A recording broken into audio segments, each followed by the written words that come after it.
Yo, and happy Valentine's weekend, everybody. Welcome to another episode of The Bird's Nest. I'm your host, CJ, with the Hog Side, and this is Condor himself, Miami Dolphins fanatic. Keyword on Finn. Preach. What's Zach, what's going going on, on? y'all? Oh, we're doing, man. We're doing. Happy to be here. Happy to be with you, man. Happy to be talking football. We got one more, great game ahead of us tomorrow, and I'm excited to get to it.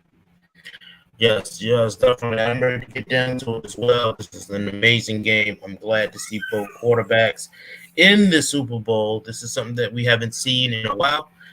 Young quarterback versus veteran quarterback. Matt Stafford, Joe Burrow, OBJ versus Jamar Chase. The whole 9 yard. I'm with it. I'm ready for it. I'm ready to get down to it. Mm-hmm. Derek, what's up, man? Hey, thanks for joining us, Derek. We appreciate you. So, you guys know how this goes. This is brought to you by Velocity Sports. We're here to talk about the Super Bowl and everything that is going on inside of the NFL. If you guys see at the bottom, there's the point spread and how everything's supposed to go, the outcome of the Super Bowl. First thing first that we do want to talk about is let's talk about a little bit of this NFL honors recap. I'm not sure if anybody have actually watched the NFL Honors Award ceremony. I know I did. It's actually my first time watching it in a while. I've actually watched it from beginning to end, and it's just amazing to see that the amount of discipline that Zach Taylor envisions for the Cincinnati team. Usually, we see these guys, coming to the award ceremony, in suits and things like that.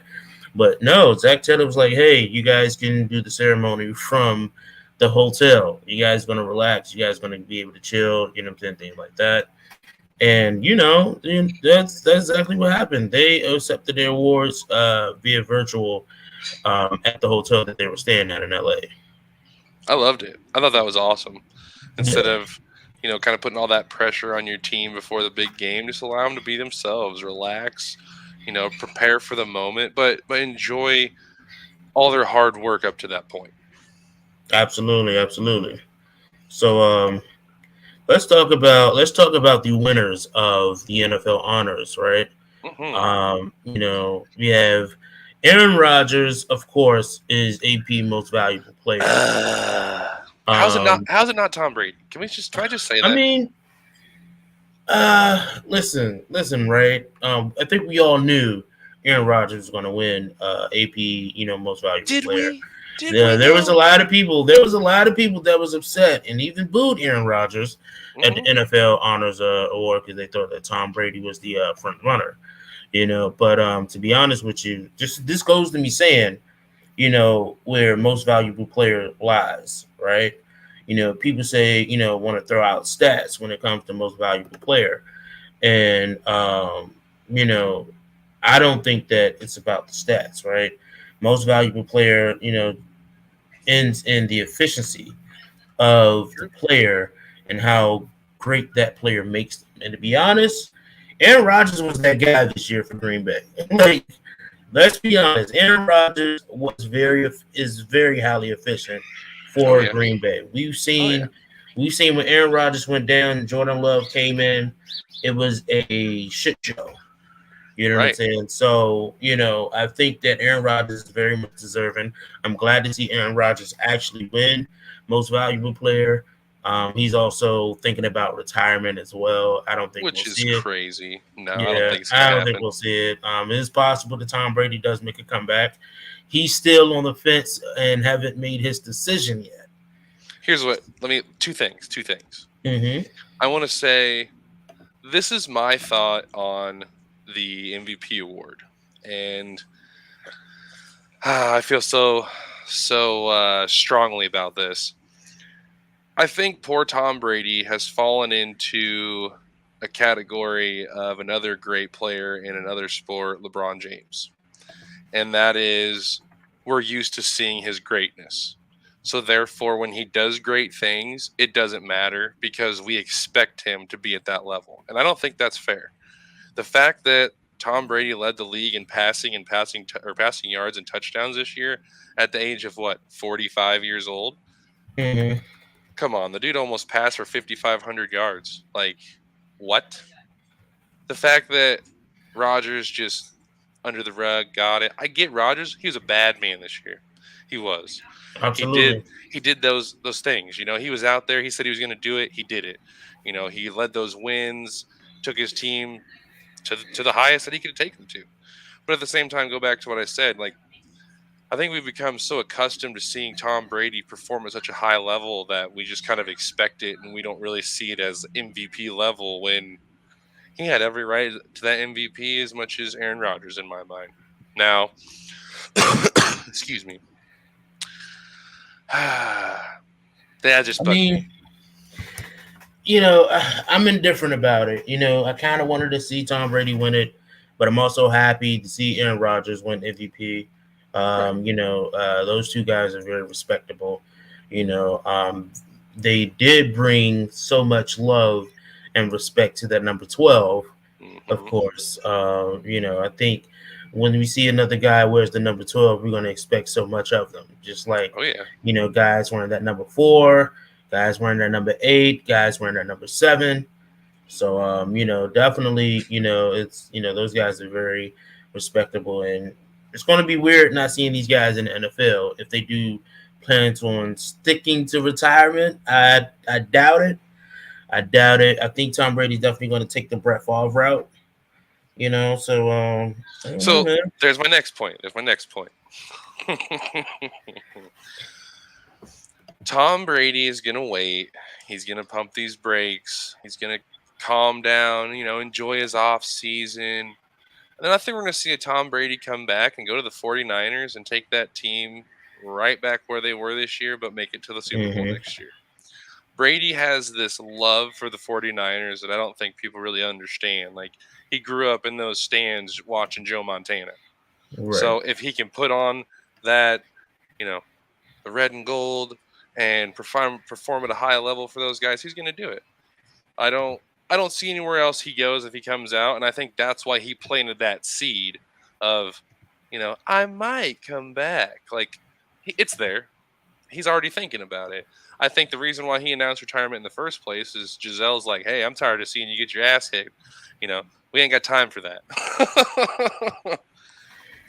Well, Derek makes an interesting point here. Jonathan Taylor should have got it. He was Colts MVP, and without him, the Colts don't go on a win streak.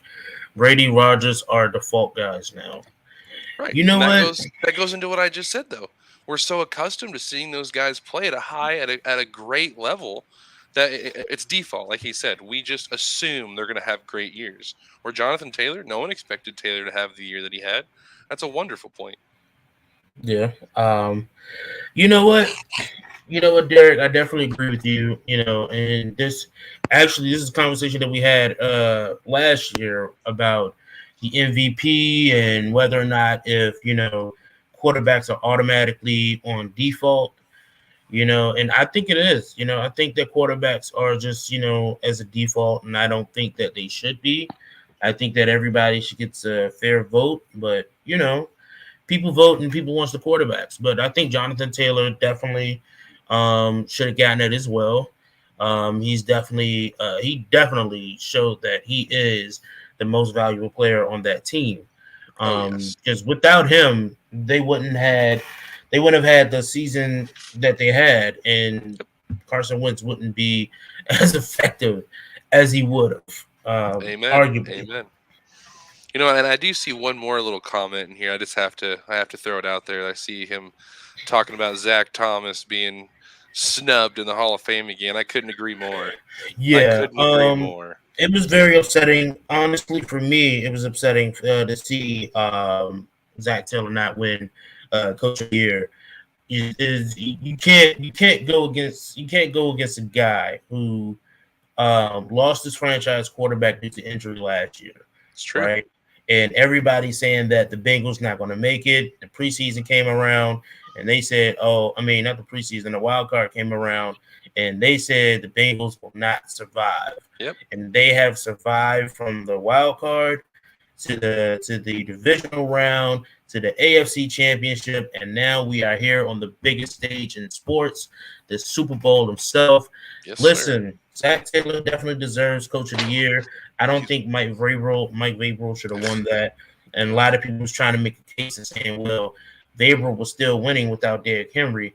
I'm like, well, sure. When you got Julio Jones and AJ Brown, you know. But it was really more Brown than Julio. Julio didn't really show up until like the end of the season. Like, and I don't even think he really showed up. He had a couple catches here and there, but it's like without AJ Brown, that team's nothing. Like Derrick Henry, AJ Brown are the two main focal points of that team, and you definitely saw how. I mean, let's just be real. How they scattered to get that offense to click when Henry went out. And then when they brought him back in, you could tell you couldn't fully put it back on Henry yet because he was trying to come back from that injury, and that offense couldn't do what they needed to do in order to get over the hump. Absolutely. Like I said, I don't think I think Zach Taylor is definitely deserving of that Coach of the Year. 100%. I agree. I agree. Offensive Player of the Year, my guy, the guy that I love so much, and I think that he is arguably one of the best wide receivers inside of this league. Yep. I definitely love this kid. He's definitely a grinder. He's so humble. He's so humble. He's so humble, man. He's so humble. Love it. Cooper Kupp won Offensive Player of the Year as he earned that right. He earned that 100%. Right.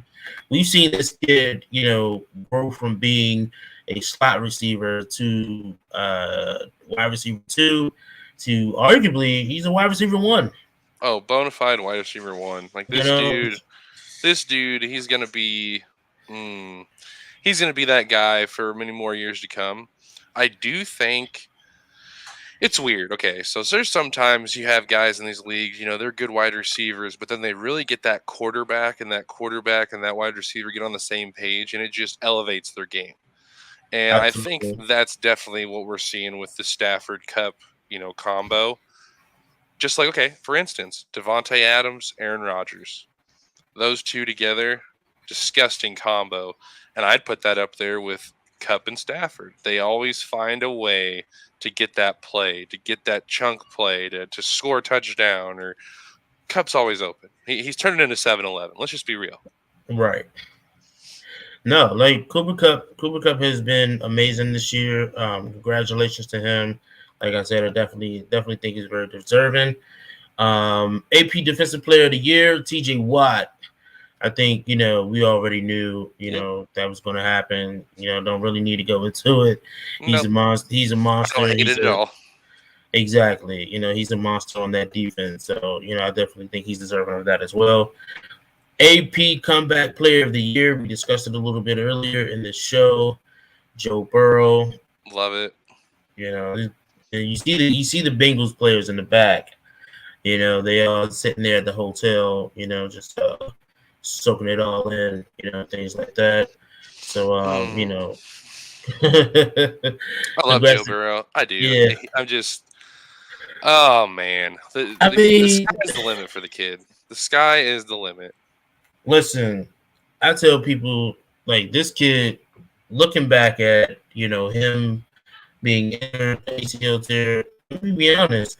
These ACL tears doesn't work well for these quarterbacks, right. after that year, Yep. So to see him come back and to see his story on getting back and just checking out and just making sure that everything is fine, him having the support, Zach Taylor just saying, hey, you are the guy.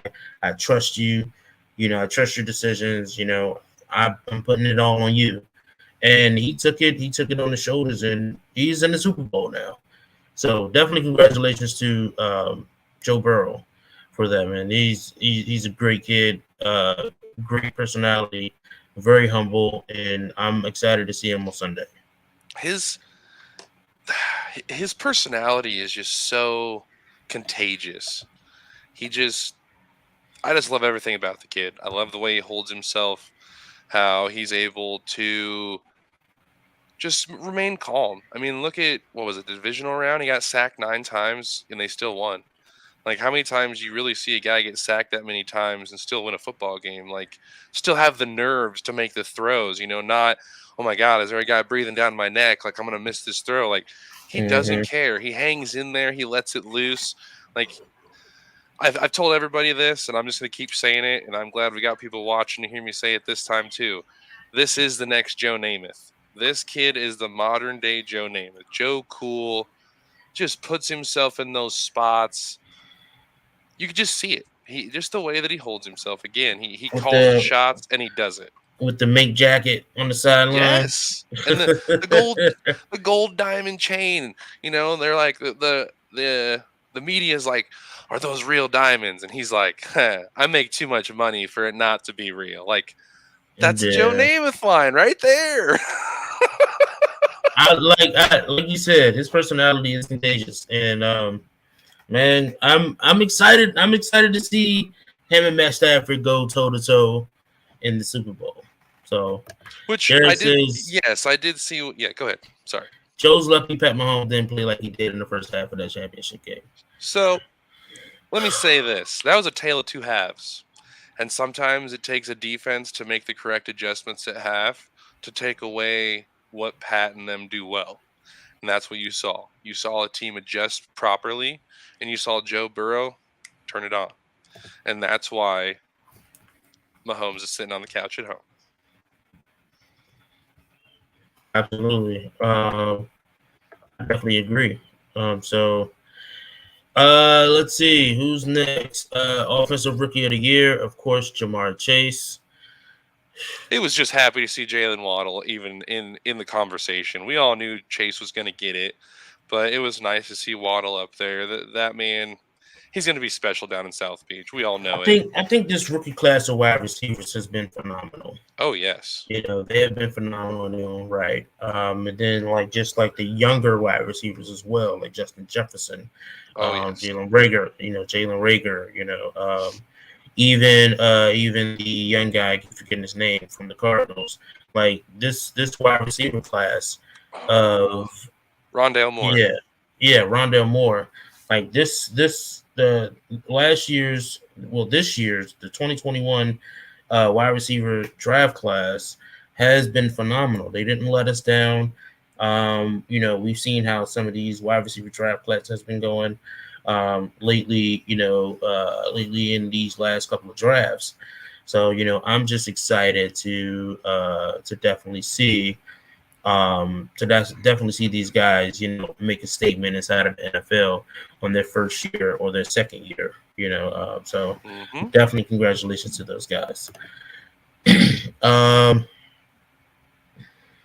We have defensive Rookie of the Year. Man, unanimous. Unanimous, right? And it's because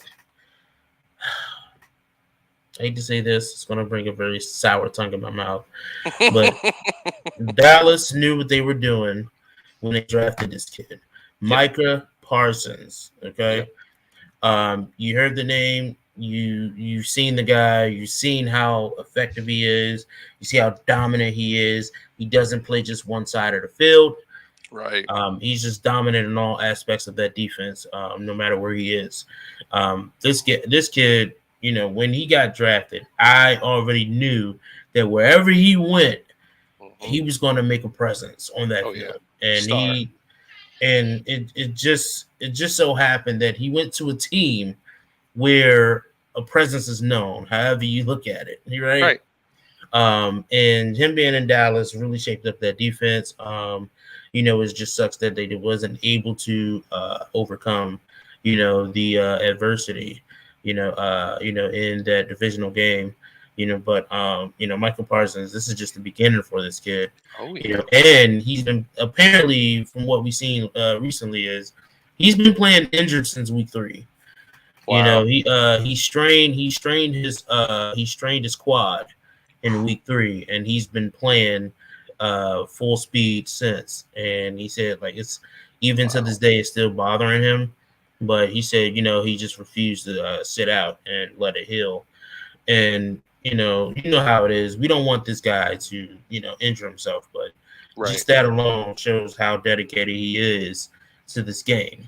Yep, his heart's in it. His heart is 100% in the game, and I think, as much as I hate to say this, that's great for the Dallas Cowboys. I mean, you got a guy who wants to be out there, who wants to play every down. Doesn't matter if his body's hurt or whatever. He has an ailment. He wants to be on that field performing at the highest level. And, we all want that for our teams. So for Dallas to get a guy like that, that's huge moving forward. I'd say play a little devil's advocate here. I think we have to give as much credit to Dan Quinn and his system as we do to Micah Parsons. Because Quinn's system is so right up Parsons' alley, and you see it. So my question would be, what's going to happen if Quinn decides to leave in the next year or two? Are we going to see Parsons kind of have to struggle with that up-down, new system? Or is he going to be okay to do what he's doing? Absolutely. And let's bring in Albatross. We ain't seen this guy in a while. Hey, what's going on, man? How you doing? Not too bad. How about yourself? I'm all right, man. It's good to see you. It's good to see you. We glad to have you back, man. How does it feel to be back? Feels good. Glad to be here, sitting here talking with you guys. It's always fun. Definitely. It has been a minute. So let's see, where are we at here? What we got left to talk? Because I'm itching to get to that next topic, if you know what I mean. We are at AP Assistant Coach of the Year, which was Dan Quinn. Hey, what do you know? Dan Quinn, AP Assistant Coach of the Year. Honestly, I give it to him. Yeah, for sure. I give it to him. Honestly, I kind of want to also give it to Mike McDaniels. Yeah, I could see there's a couple guys for sure you could give it to this year based on how teams performed. But I do think you have to give it to Quinn based on the significant jump that defense took from last year to this year. Like, they were just terrible last year and just went up to a whole new level in his system. I definitely agree.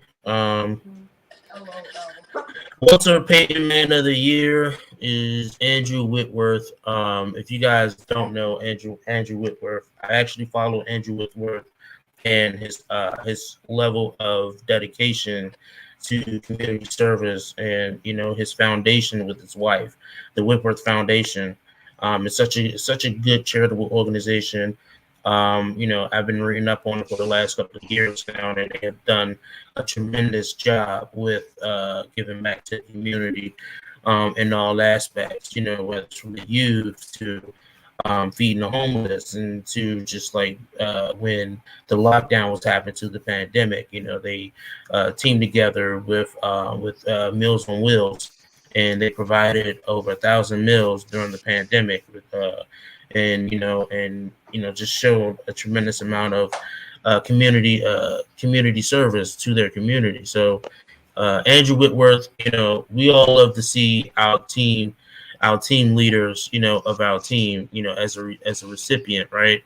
But I think Andrew Whitworth is definitely deserving of this. I'm glad to see him win Walter Payton Man of the Year. He's finally in the group of community activists within the NFL. Interesting enough, I love the little piece I'm not sure many have heard. So when Burrow was rehabbing last year, Whitworth was rehabbing at the same time. Burrow didn't really know anybody, didn't really have a lot of friends in the league. Mm-hmm. Whitworth reached out to him, and they actually rehabbed together and hung out a ton. Joe Burrow was at Whitworth's house on his birthday, hanging out. Like, the connection and the respect that they gained for each other last year, huge. And then you see both of them playing at the highest level, able to make it to the big stage. I think that's just one of those cool stories in the NFL.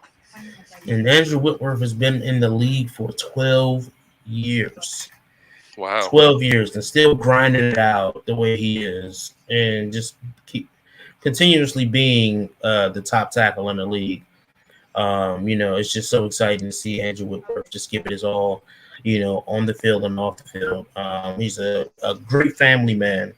Great family man. Does everything for his kids. He showed his kids that no matter what, you have to give back. That is the implementation that he has inside of his household, as he spoke about it at the NFL Honors. So big respect to Andrew Whitworth, man, and the Whitworth Foundation, winning the Walter Payton Man of the Year award. Let's talk about the FedEx Air and Ground Player of the Year. Tom Brady winning FedEx Air Player of the Year. Of course, he's the only guy who has over 5,000 yards in the season. Mm-hmm. And the FedEx Ground Player of the Year, Jonathan Taylor, unanimously, being the top guy with 1,800 plus yards in the season rushing. And how many touchdowns? About 18 touchdowns. Mm-hmm. Yeah, that is definitely deserving for both players. Bridgestone Performance Play of the Year goes to none other than the 66-yard field goal by Ravens Justin Tucker. When they said the field goal kick, and I'm like, what? Then I seen that it was the 66-yard field goal, and I'm like, you know what? Yes. Now, there's definitely a Performance Play of the Year decision that you want to talk about, because, the way he made that field goal was crazy. Mm-hmm. It hit the goalpost, hit the side of the goalpost, and then for the win. I don't know if anybody else can agree, but I would. That's ones when you drop. Your stomach drop as a fan, right? Oh yeah, you almost make a 70-yard field goal. It needs to be talked about. Like, that's insane. Definitely. So Justin Tucker, he holds he holds the crown as the lowest field goal. That's crazy. I don't think anybody's going to touch it. Really, I don't see another kicker having the leg that Tucker's had over the course of his career. Absolutely. I do like this McPherson guy for Cincinnati, but it's early. I agree. So we're gonna move on. We're gonna switch gears here. We're gonna talk about Miami signing Mike McDaniels and shaping up the staff to win. Where to begin? Unless Stephen Ross pays him $100,000 to lose. True. We won't get to that right now. So, we're taking all organizational garbage out of the discussion here. We're just going to talk about the buns. We can't talk about the meat because that involves the organization. We can talk about the buns. We can talk about how we can set this sandwich up right. I love your optimism. Someone's got to be. Come on, 20 years of this junk. It has to end with some time, right? So, coming from a diehard 49er fan, I want to ask you, what do you think about McDaniel coming down? Uh-oh, he misspelled it. There's no S on that. We apologize, Miami fans. Don't shun me later. Mike McDaniel.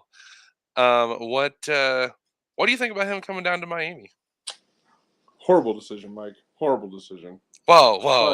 I don't know. He's a great offensive mind. If there's anybody who's going to be able to help where they're in need of help, I think he's a good choice. I just enjoy who he was. He doesn't judge people by the dollar bills that they make. He just judges people by the actions that they take. And I think that's probably the best way to handle football players, because, you're going to have players who are going to make money, and you're going to have players who are going to be not making so much money. You just have to treat them the way that football players want to be treated, and that's just these guys are men, and they want to be treated like such, and just let them play, let them find ways to make them better. I don't really think football players get into the football to be political about it, or businessmen or anything like that. That comes later, but I think he'll do a good job at scheming things, using the players that you do have. Right now, obviously, we haven't got to free agency to see what is going to be done there, but The players you do have, I think he'll find ways to utilize their best talents in the ways that they need them to be utilized. I totally agree. I think the biggest thing for me, I mean, I've watched this team my whole life, you know me. And the last who was before Joe Philbin? Wasn't that I see his face, Sperano.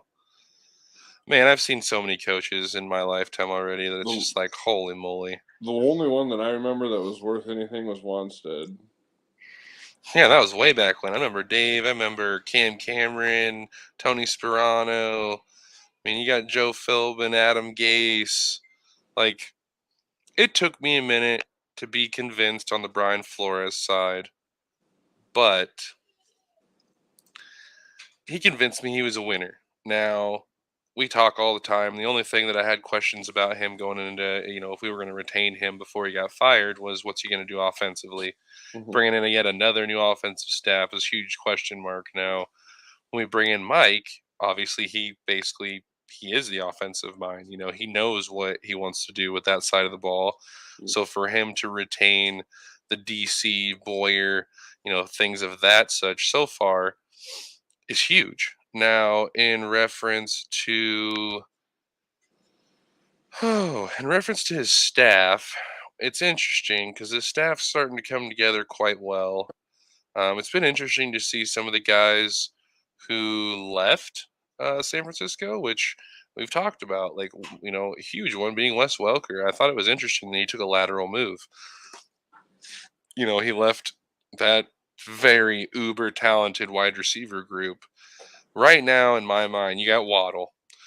Parker, we've seen what Parker can do, but the dude's not healthy enough for me to say that he's that good. Preston Williams is usually hurt. Poor Will Fuller got his finger shattered and wasn't able to really do anything. And there's just not a whole lot of depth there. So it's just crazy to me that he took that lateral move down there. But I guess that says a lot about McDaniel and how people like to follow him and what they believe in him as a coach. I need to pull this up real quick so I can make sure I'm giving the exact facts here. But when it comes down to it, I know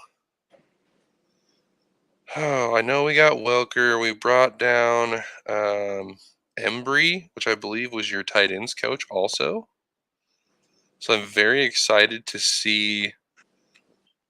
I hope we keep Gesicki because I really think the tight end coach that we brought in from you guys can help him ascend to that next level. I mean, you're coaching a guy like George Kittle, premier tight end in the league. If you can coach him up, you can coach anybody up. And so here's where we're at. We don't quite know who he's going to put in as the OC quite yet. Obviously, we know Mike's going to call his own plays. He went ahead and told us that in his press conference, which right there in my mind says a lot from Flores to him. Flores only really gave you the information that he felt you needed to know, where Mike will tell you pretty much anything you want to know if you ask the right question. Mike's not afraid of anything. He's not afraid of anything to be out there, and he's all about just showing you what he's about. Like you said, his personality. I love his personality, and I think he's shown us more in the last week than we got in the last 5 coaches of a personality.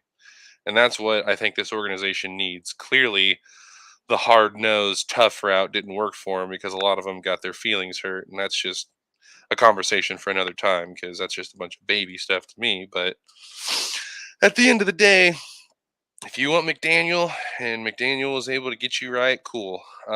He's retaining Josh Boyer, obviously. Our special teams coach, Danny Crossman, he's retaining. He is keeping Eric Studsville, who was one of our co-OCs, but he's moving him to a running backs coach.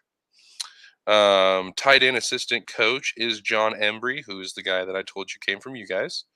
And then we have a defensive line coach in Austin Clark who stays. Charles Burks, our cornerbacks coach, stays. And the linebacking coach, Anthony Campeline, he stays as well. So we really need the O-line, the OC, things of that to kind of get solidified. But for the most part, you're starting to kind of see how his staff's going to shape up. And I think I think it's a pretty promising staff. I mean, from the things that I hear about Wes Welker and how he's able to break down what's installed each week for his guys and kind of simplify things and make sure that they understand what their duties are as wide receivers, it's going to be huge. It's going to be huge for Waddle's growth and potentially any other wide receivers we bring in. There's talks of Calvin Ridley, all sorts of top-notch wide receivers, Chris Godwin potentially, who could be down there next year. I mean, if you can rebolster that wide receiver room and have someone like Welker in there every day, just getting on those guys, that could be potentially the strength of the team. Now, McDaniel did something that I raved about as soon as it happened, and that was reaching out to Tua and basically saying, "You're our guy," putting trust in him when no one else prior to this point has really put any trust in that guy whatsoever. Like, how do you expect someone to perform at a high level when you can't even really give them the "you're our guy, go win us something"? Like, no one's going to perform in an environment like that. Like, would you want to go down there and try to perform at your highest level if you're always constantly looking over your shoulder and worrying if you're getting ready to get shipped out the door? I mean, again, though, these conversations lead to the conversations that are the Oh meat, yeah. not the buns. Oh yeah. So I mean, again, we're talking about bad business decisions. The fact that you had an owner that was willing to pay people to lose games created Gross. confrontation, and it creates friction when you have. I don't think Brian Flores is a bad coach. Period. As a person who played football, no, I didn't play it at any high level, but playing football, I want a guy who's going to just shoot me straight. He's going to tell me what he wants, and don't be soft.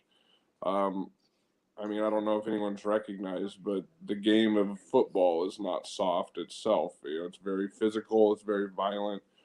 It's very aggressive, and I feel like some guys lose that edge and that hard nosed edge that needs to be there. I mean, you talk about a guy like Brian Flores who came from Bill Belichick and that Patriot winning way. I mean, did it not win? I mean, did it not prove that straight up hard nosed football wins? I mean, 6 Super Bowl trophies. I think it shows that style of football wins.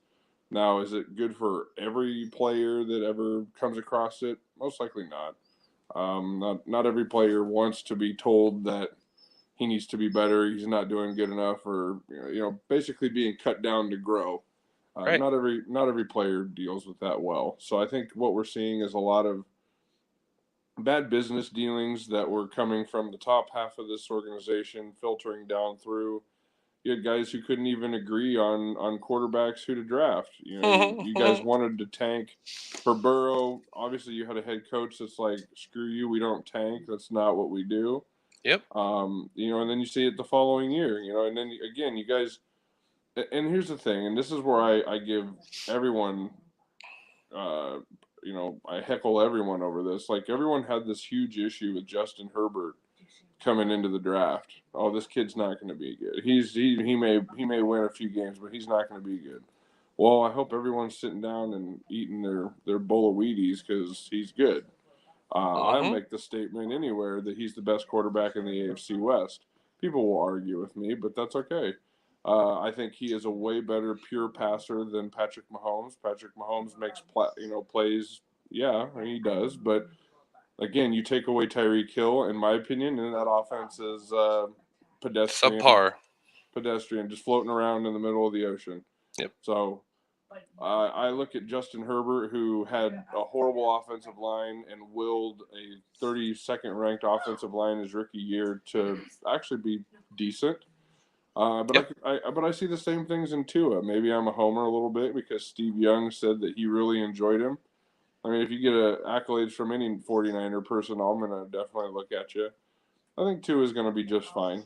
People claim he's too small. He's got too small of an arm. But, again, everyone says Jimmy Garoppolo isn't a winning quarterback. But, I mean, he's almost 30 games over 500. So, I don't know. Most people need to go to an optical, get their optics checked out because they don't know how to watch football, in my opinion. It's true. It's true. Jimmy G's only lost, 2 games in the postseason all time? Yep.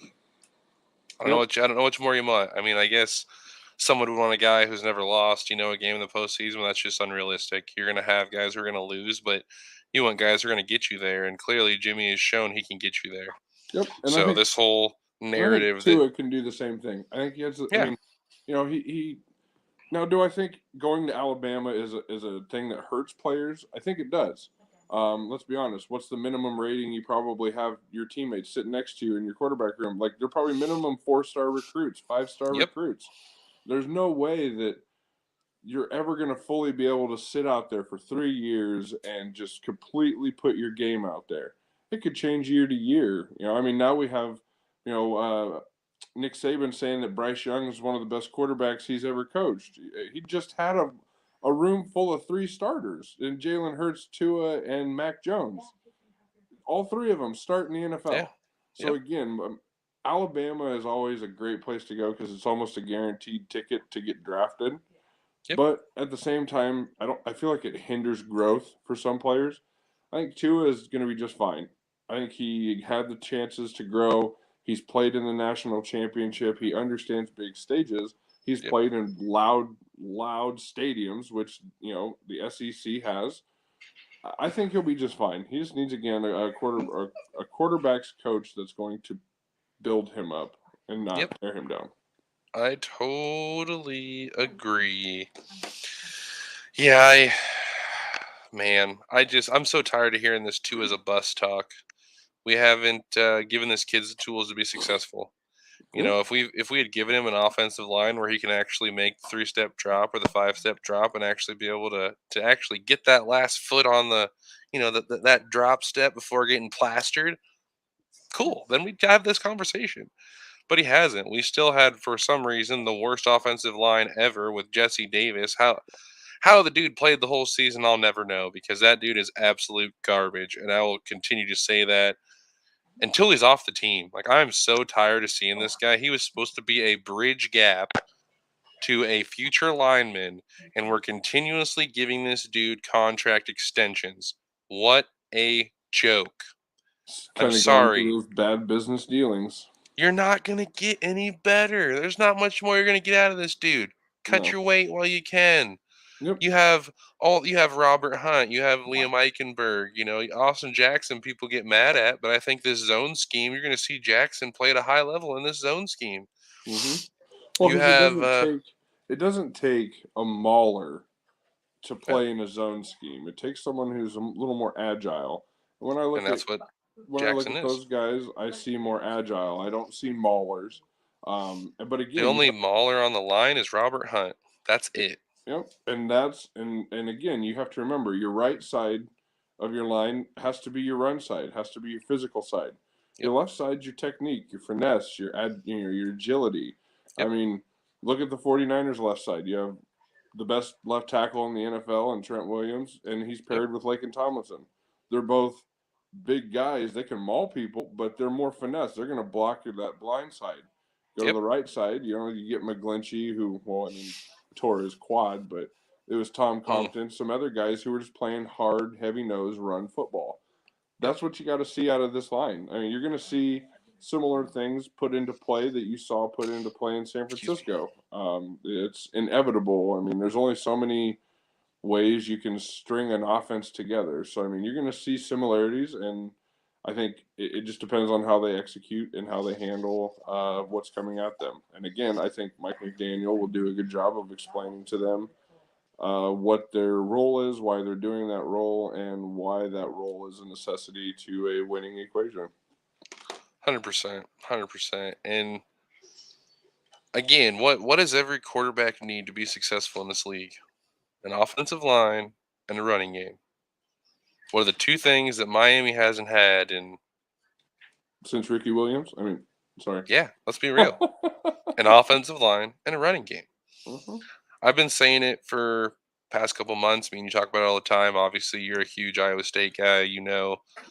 Breece Hall needs to be the guy that Miami targets in this upcoming draft, whether it's the 29th pick that we got from you guys in the first round or, one of the first picks that we get in the second round. It needs to be Breece Hall. I don't care what people say about Kenneth Walker and the dude out of BYU and people saying that Brees can't pass block. If that's the truth, then why was he one of the best running backs in the nation last year and got the award for it? That's because he plays for Iowa State. I mean, people will look at BYU because there's history there. People look at all these other places because of the history of these colleges, not due to the players' performance necessarily. And if anyone had actually taken time to watch film on ISU and watch how Brees Hall affected the game and how he was able to continuously put points on the board for that offense, alleviate pressure off of a quarterback who is not top tier in my opinion. Brock Purdy had moments of really strong play and then had moments of just complete idiocracy. I had no idea. Bonehead moves. Oh, exactly. Yeah. So, I mean, but the one consistent was Brees Hall. Ken Nwangu got drafted by the Vikings. He's a special teamer for the Vikings.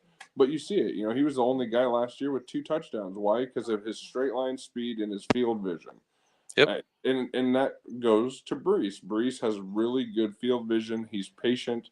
He can take hits. He can also shed block or shed hits. He can get off of the that yards after contact is a real thing.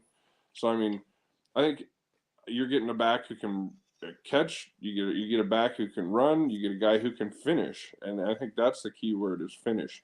How many times you see running backs jump out there and big old 30, 40-yard run, and then they, get caught. They're not able to finish. I think he can finish. I think if, whoever picks up Brees Hall, I think is going to get their number 1 running back in Brees Hall, personally. I totally agree. I'm hoping it's down in South Beach, but, like we say, the organization doesn't always make the right moves. Right. I mean, well, let's just rewind. Let's say the return. Let's say we flip let's flip it, right? The Dolphins draft Herbert, the Chargers draft Tua. What do we see there? What would change? I think we see Tua play at a high level that first year because of the weapons in the line that he had. Kind of, obviously it wasn't great, but it's still a better line than Miami. I agree with that. I just, again, it's all about support. I mean, the fact that even, Justin Herbert had the support of Anthony Lynn when Tyrod Taylor's getting stabbed in the lungs by a doctor. Crazy. I mean, the crazy situation that propelled Justin Herbert into that spotlight was huge. So I don't know. I think it'll be interesting to see how he changes this year with a coach who supports him. 100%. Absolutely. Well, we're talking about, the NFL. Will the NFL fix the minority hiring process going forward? I doubt it, but we can hope. My question is, or actually it's not even really a question, it's more of a statement. When we fix social norms that are accepted in the outside world, outside of the NFL, things will then be adjusted inside the NFL. Until you make 32 billionaires feel a little bit of pain in their pocket, that's going to be the only way you're going to change. And again, I say this, and this is the statement I think really just kind of flattens out this whole topic. If a minority is good enough to play the game of football, why is a minority not good enough to head coach? To coach, exactly. That's just the way I look at it. Some of the greatest players we've ever seen have been minorities. Why are they not allowed to coach? I think it's just a bunch of bigotry in our billionaire owners. That's what I think it is. Yeah, if you good enough to coach, you should be able to run a team as well. Yeah. So you shouldn't take 3 or 4 guys to own a team, right? You know what I'm saying? Where that's the only way a minority will actually have a shot. You know what I'm saying? This is crazy. Yeah. So it's just absurd that minorities have to have 4 or 5 different people congregate to get an ownership going. I mean, the only minority owner we have is Shad Khan, and that guy is, I don't even like to admit it, but still, I mean, he's a minority. We got to accept truth for what it is, and he's absolutely the only minority owner out of 32 owners. You're telling me, really? Like, come on. And he's doing a shit job at that. Right, exactly. I mean, it's never been good. But still, just the fact that It just blows my mind. It just blows my Yeah, mind. it's just crazy because I hate to put the NFL in the spotlight like that, because when you look at it, when you look at the hiring process for these coaches, right? Let's look at Jim Caldwell. Let's look at Todd Bowles. Let's look at Anthony Lynn. Let's look at let's look at these guys, right? Yeah. And these guys were dealt a bad hand, when they were hired as a head coach. Yep. Right, where they were given about a year or two, where a process of rebuilding a Jets team, the process of rebuilding the Chargers team, at the time, it's just one of those things where the rebuilding process doesn't take in a year or two. It takes a good 3 to 5 years for a team to be fully rebuilt. We see it with Miami. We see it with Miami. We've seen it with the Bengals. We've seen it with the Chargers. We've seen these teams who were who 6-7 years ago, people thought they were never going to be good. And you see that things are changing, after those 6-7 years, and now they're in the playoffs. Bengals are in the playoffs. Chargers made a playoff run. It's just these teams where you give a rebuilding process time, and they didn't give these minority coaches the time. We watched Jay Gruden be the coach of Washington for 5 years straight. So And it was bad. We watched Jim Zorn be the head coach of Washington. You know what I'm saying? We watch. It's just a lot of things that you can say about a lot of these minority coaches not be given a fair shot. Let's even say David Culley, right? Let's look at Culley, for instance, right? Where he was listed as the interim coach, and he almost changed.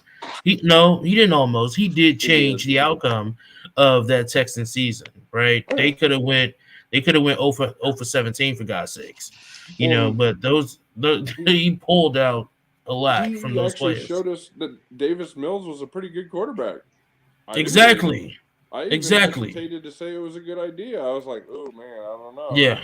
Run with Tyrod Taylor. He knows what he's doing. And then again though, but I don't know.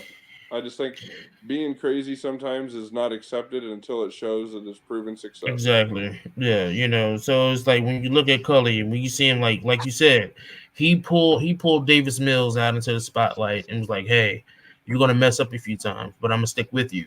Yep. And we see Davis Mills, we've seen that Davis Mills can become a hell of a quarterback. Yep. We've seen this. And it just sucks that another coach is given the reins. I'm glad it's Lovie Smith, right? But even Lovie Smith was a forced hand. I'm not gonna lie. I'm gonna go ahead and say it. I'm gonna address the elephant in the room. It was a forced hand. I believe if this lawsuit was done, if this lawsuit hasn't been done, Lovie Smith will not be the head coach of the Texans as we speak. Right.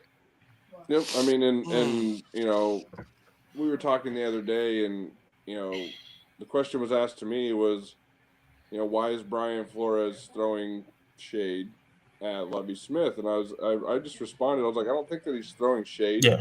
I was like, I think he's pointing out that it's it took this Band-Aid. It's a Band-Aid. Yeah. Right? They're just like, oh look, we hired the black guy.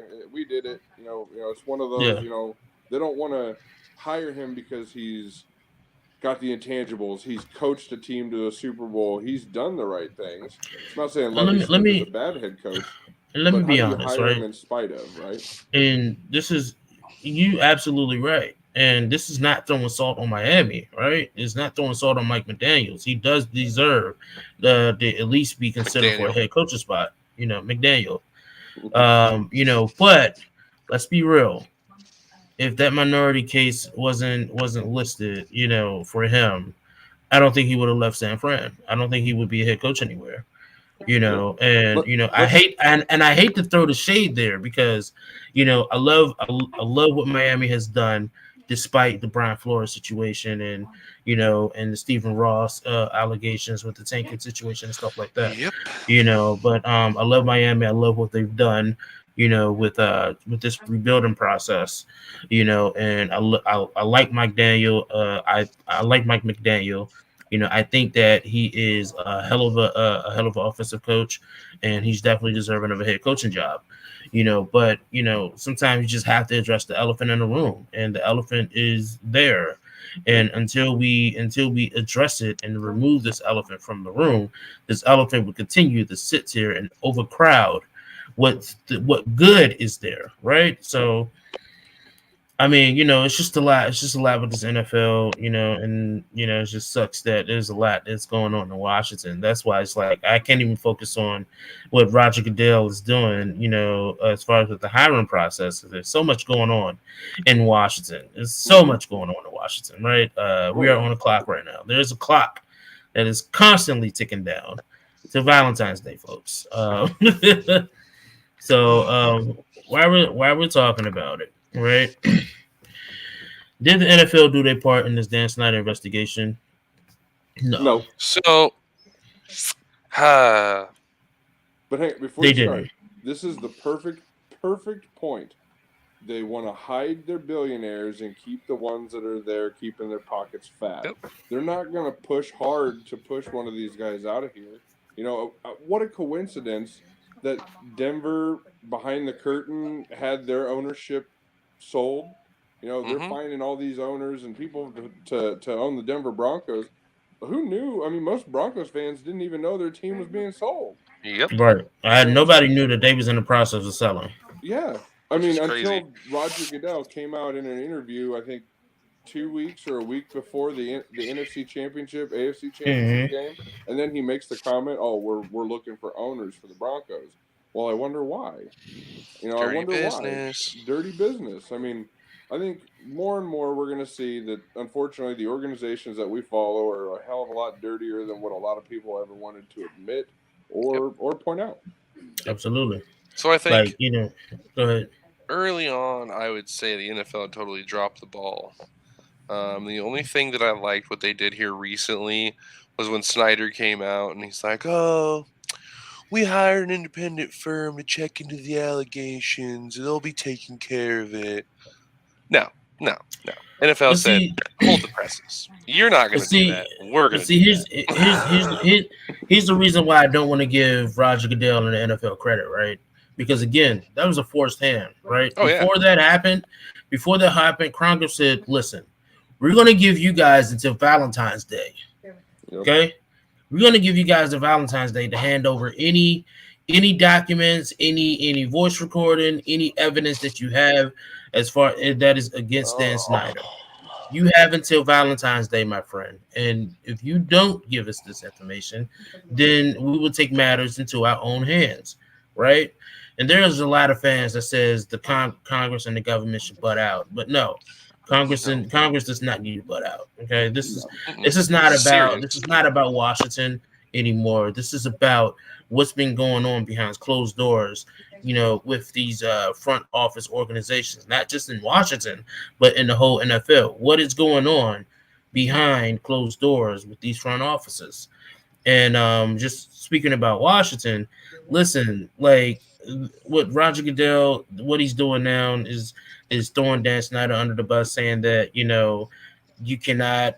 He said that you cannot conduct your own investigation, but then I'm like, wasn't you the same guy last year during this rebranding process when they changed the name and stuff, where you didn't do anything when they did conduct their own investigation within Washington?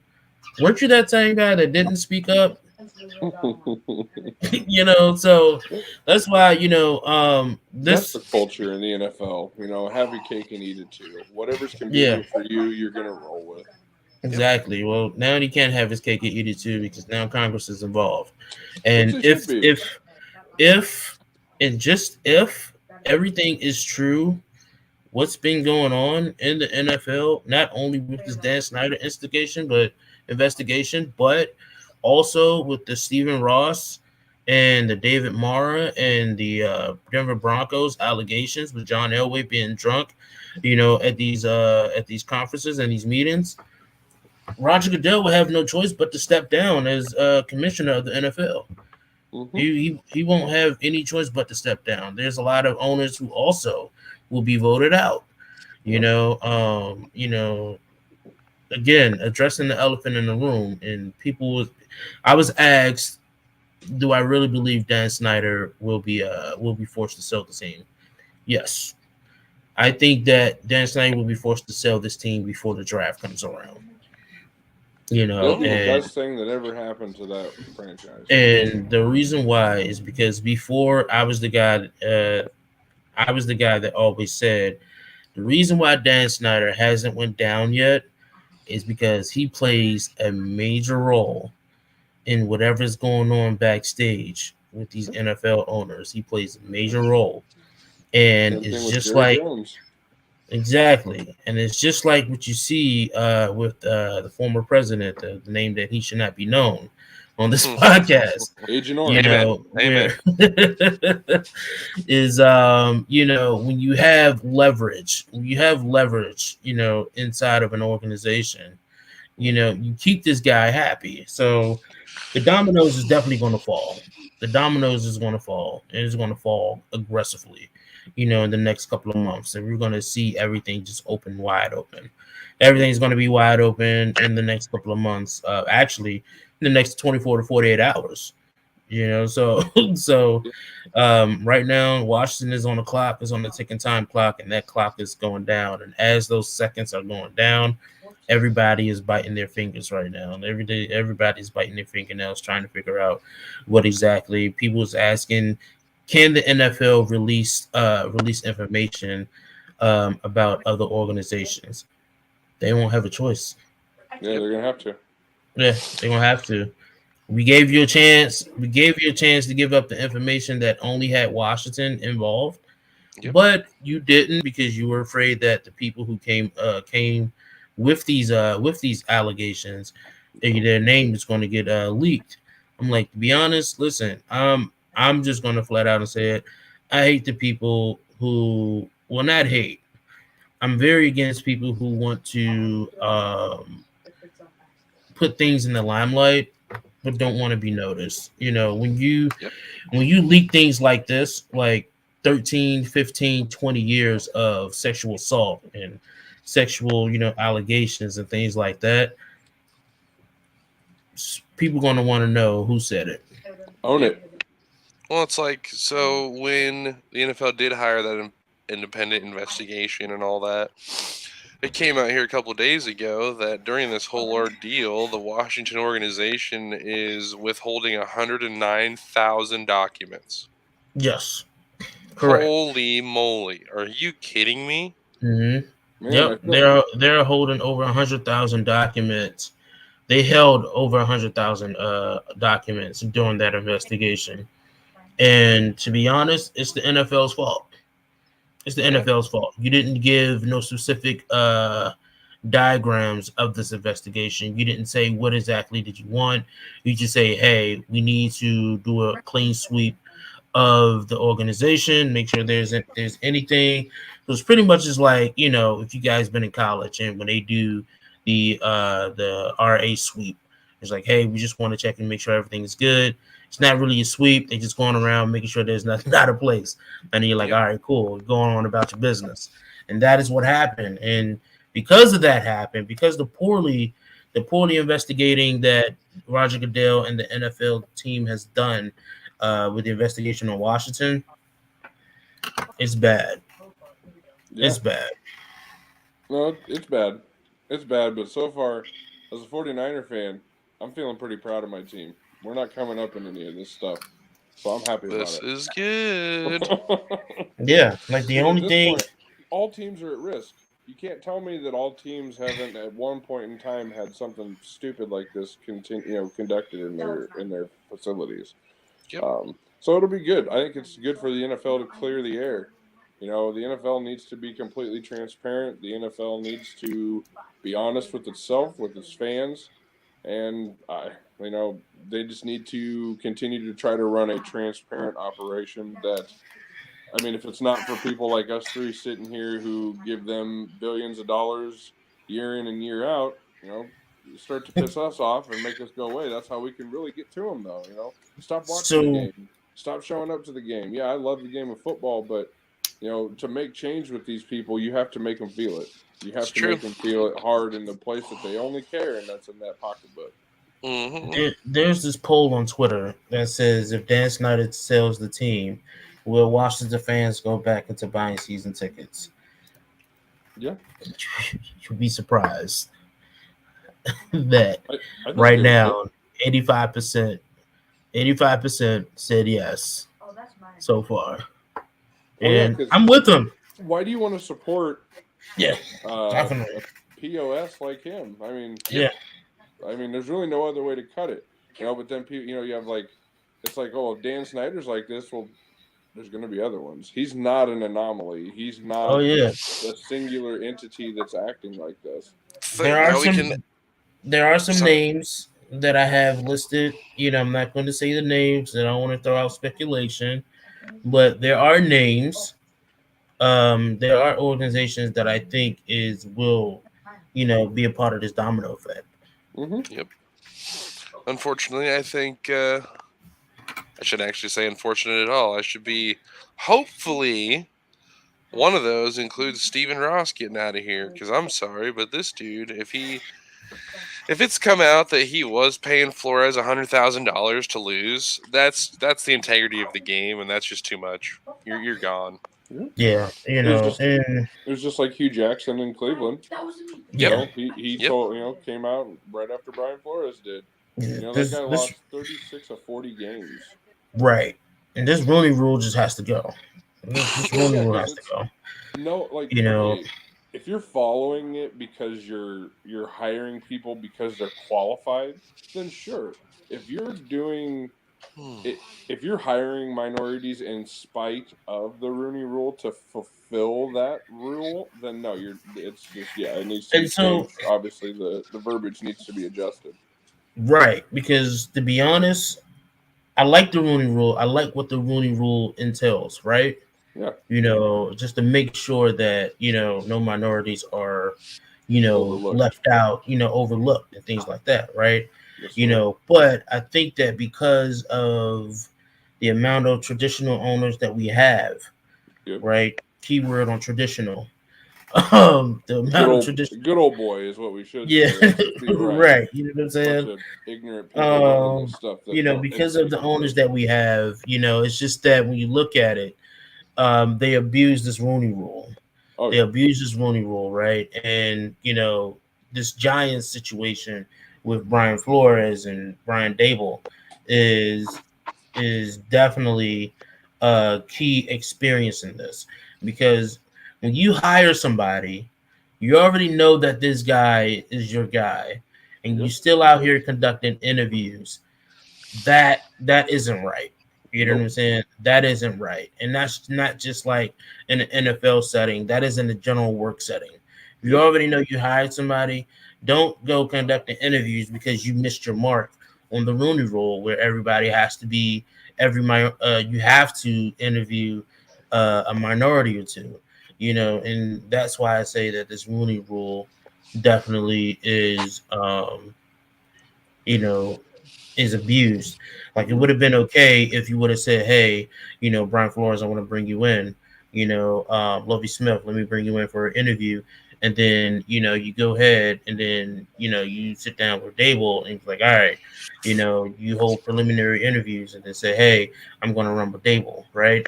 That way you cover your ass, right? Yep. But then, you already hired the guy. You already wrote the guy a contract. You told him, hey, we're going to send you a private jet. We're going to send you, not even a private jet. We're going to send you, some cars because you're in Buffalo. We're going to send you a set of, we're going to send you a car to bring you down here to MetLife. You can sign this contract and everything. Boom. You already hired this guy. You were still conducting interviews prior to. So, again, that could definitely lead to, a lot of things as well. I'm not sure. I know the Giants, Mara won't be in the running of selling the Giants. That's a long shot. But, I definitely think that it should be investigated with a lot of other things as well. Yeah. Yeah. No, I agree. 100%.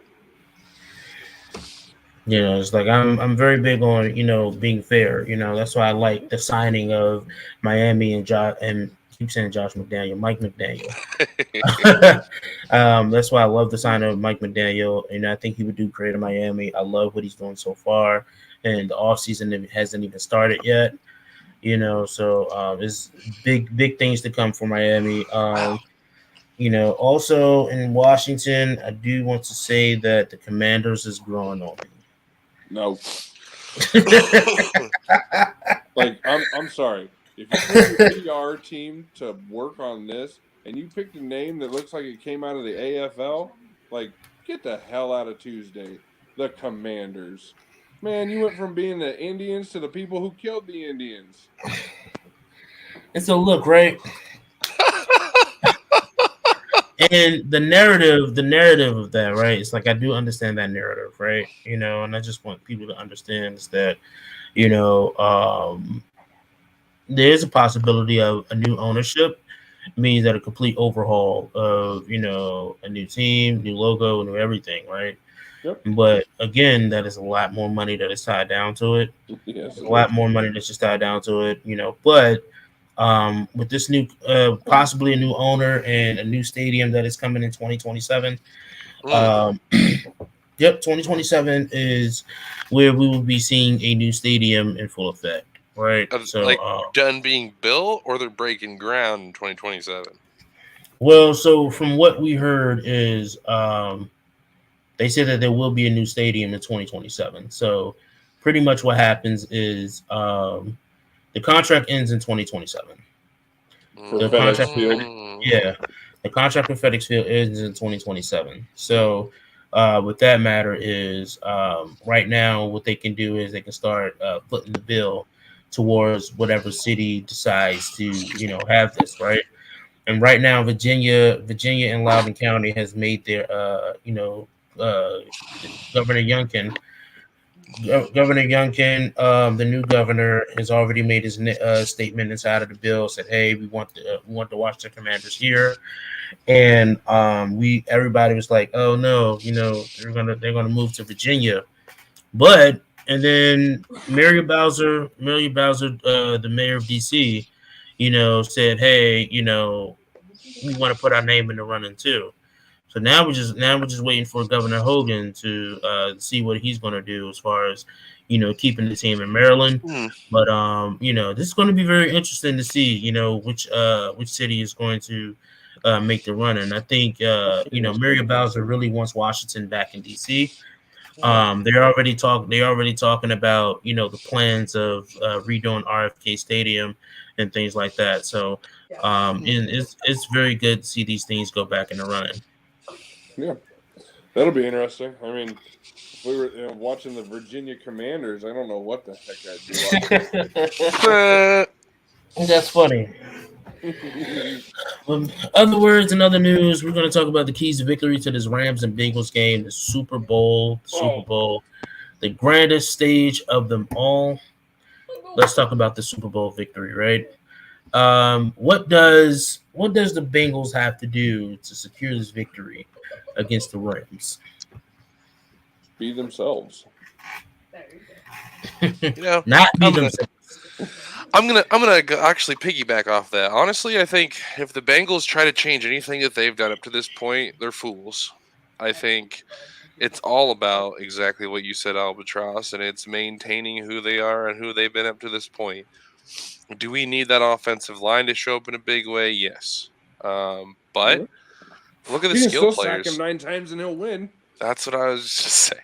It's the skill players too. Like we need a healthy dose of Joe Mixon. We need a steady Tyler Boyd, T. Higgins showing. If we get those popping up, Jamar Chase is he's going to torch all day. And it's funny to me. It's funny this week listening to a couple people talk about some things, and Eric Weddle thinking that he's going to lock up T. Higgins. That's laughable. Yeah. Like you came out of retirement for I'm not sure what purpose, but came out of retirement, and now all of a sudden you think you can lock down this one of the best slot guys in football? He's been highly effective though. Let's just say Eric Weddle has been very effective on defense this season. He has, but at the same time, Higgins has been just as efficient. I'm just going to call the Rams out. I'm just tired of pussyfooting around it. I'm going to call them out. They had to have a man card check to win the NFC Championship game, okay? There was nothing more than that. It wasn't a football game. It was a man check. Are you a man or are you not a man? And guess what? They had to come out and they barely proved that they were a man. Like I'm telling you, the Rams, they're not as good as people think. They sold the whole kitchen sink. They sold their baby's mama's room. They sold everything just to get a football team that can get into the Super Bowl. Because, Aaron Donald is 32 years old. You have Detroit Stafford, who, I'm sorry, he doesn't deserve a damn thing. Maybe that's horrible. Wait a minute. Damn thing. No, he doesn't. Okay, now we're getting spicy. Folks. No, he doesn't deserve anything. I said a long time ago, Detroit, he's a good quarterback, right? He has arguably one of the greatest generational talents of all time, a wide receiver, and Calvin Johnson, and he still couldn't win. So you come out here and you go to LA and you think that now all of a sudden everyone's like, oh, well, Matthew Stafford, he is a good quarterback.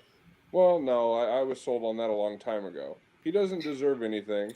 He threw the ball. Now we're getting spicy, folks. Hit him right in the chest pad, and he might as well just send him a thank you note. Like, just send him and his family a happy Merry Christmas. Thank you for making my dreams come true. And make sure you give a nice charitable cause to his foundation. To his foundation, exactly. I'm over it, and here's my big question.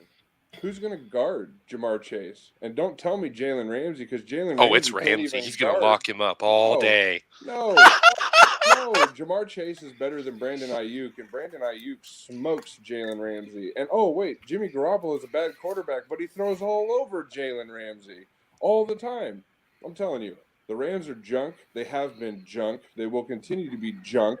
And Joe Burrow and the boys are going to smoke a big old fatty right after they win the Super Bowl. You sound like a homer. Mic drop. So now we're going to get spicy, right? So now I'm going to talk about how great Matt Stafford is, okay? I'm a big Matt Stafford advocate, okay? There's some problems here. Something's coming through. Okay. So listen, let me tell you about Matthew the GOAT Stafford, okay? Whoa. Let me tell you. Is this Dan Orlovsky? Let me tell you about Matt Stafford, okay? We need some D.O. for that stink. This guy, Matt Stafford, is the guy who only has 4, maybe 3 seasons when he hasn't had 4,000 yards or more, right? He consistently pulls out 4,000-yard seasons, even without Calvin Johnson. Even with the injury-prone Kenny Galladay, still was able to pull out 4,000-yard seasons, but it was the coaching, obviously. He had Golden Tate. Oh, yeah. Golden Tate, you're not talking about blow the top off, but a possession receiver who, let's be honest, if Golden Tate is not on that Seattle team when they win the Super Bowl, they probably don't play as well as they did. I guess, but still was able to pull out 4,000-yard seasons. You know what I'm saying? So it was definitely a coaching thing. It was definitely a coaching problem in Detroit. For God's sake, you had Matt Patricia as your coach. Like, come on, I'm going to pull out a Mike McDaniel line here. I've never seen a quarterback win a game by himself, ever. You have to have guys that catch it for you. And I'm pretty sure you have to have guys who can block for you to get that ball off before you get tackled. So it's all a combination. Hey, look, Aaron Rodgers can do it by himself, obviously. No, he can't. No. MVP, baby. You know what MVP, baby. You know what I got to say to Aaron? With Devontae Adams. We own you, Aaron. We own you. MVP. We own him. Ask him MVP. Ask him who beats him in the playoffs. When you look up Aaron Rodgers in Wikipedia, it says the owner is the 49ers. The 49ers. We own Aaron Rodgers in the fact. Who's the MVP of this year? Huh? Not Tom Brady. It is. Why was it not? Why was discount it not? double check? Discount double check. It's the LeBron James factor. I'm going to give props over here to this guy. It's the LeBron James factor. How do you not give it to the greatest quarterback of all time who played a better season than Aaron Rodgers. Oh, you're going to give it to Aaron Rodgers because he didn't throw a pick in the last 10 weeks? Who threw for the most passing yards? Who threw for the most touchdowns? Yes. Period. Tom Brady threw won a playoff Tom Brady game? threw 2 picks against Washington. I mean, who actually won a playoff game? Was it Washington? Wasn't Washington supposed to be a top 10 defense coming into the season? Supposed to be, but they fell like starkly below 15. Hey, look, listen. COVID and injuries. I had that team as my fantasy defense, and I had to go to the Cowgirls for it. COVID and injuries. COVID and injuries. Just going to throw that out there, right? I mean, it's fair. It's fair. What I tell my kids? Don't make excuses. Excuses can be truthful and false. Keep that same energy when you didn't have Kittles, right? Hey, I love the team no matter what. And again, absolutely play hard. We played hard, but again, did Kittle change how that offense runs? No, he didn't actually. That was Deebo Samuel. That was Elijah Mitchell. That was. We watched this. You put Trent Williams running down the line. Are you gonna go block him? I ain't gonna go block him. I'm gonna run the other way. Actually, that's scary. I want no part of that. So Matt Stafford. Let's go back to Matt Stafford. Matt Stafford the Great. You know what I'm saying? Matt Stafford. Matthew the Great Stafford. Right. So the reason why I love Matt Stafford so much. The reason why I love Matt Stafford so much is I think he has all the bells and the whistles. Right. You know, I think he covers the intangibles. I think he has an arm. I think he has, the read. I think he has the release. Everything that you want in a quarterback is in Matthew Stafford. And this is why they're in the Super Bowl, right? Honestly, I'm going to be very honest. You could have hired any other quarterback and they wouldn't be in the Super Bowl that it isn't Tom Brady, right? You could have traded or signed for any other quarterback with the amount of draft picks that you got, and they wouldn't be in the Super Bowl. I just think that the Rams knew what they wanted. And when they traded for Matt Stafford, with the amount of draft picks that they traded him for, they was like, "What? Seriously?" If they don't win, I'm gonna have so much fun. Seriously, I'm gonna laugh at all the Rams fans. But hold on, wait. Even if they don't win, I think that them trading for Matt Stafford was one of the brilliant decisions of that franchise of the season. I think them trading for Matt Stafford was the smartest decision for them to make. Goff would never got him to the Super Bowl. Mitchell Trubisky would never got him to the Super Bowl. Sorry. I mean, did Jared Goff get into that Super Bowl? Did he play it? Did he play it? Or he did. Actually. Or was it that stacked defense that they got rid of after that Super Bowl? Again, it takes 53 men. Defense wins games. Defense wins championships. Ask there you go. I'm going to disagree with you. If we were in the 1900s, then I would say you're right. We're in the 2000s now. Offense wins championships. Defense gets you to the point. Okay, I watched a top elite defense lose to a backyard football team. Okay, 2 years ago. Offense wins you championships now. Offense wins you championships. At the same time, we watched Washington expose Buccaneers defense single-handedly. Well, yeah, but when you guys played them, also, I mean, let's be real. How many guys weren't there? How many guys injuries and COVID coming back from injuries? At the time, absolutely, I give you that. But I hate calling the injury card. I do. I can't stand it because injuries happen all the time. Yep. But it plays a matter in the game. It plays the matter of the game. So losing Chase Young for that Washington defense was huge. The rest of those guys played at a high level, but if you put a talented guy like Chase on the edge, you're probably doubling someone's stats. And even those guys on the bench, who came in, were still playing phenomenal. Like I said, this defense was still able to manage, turnovers. Yep.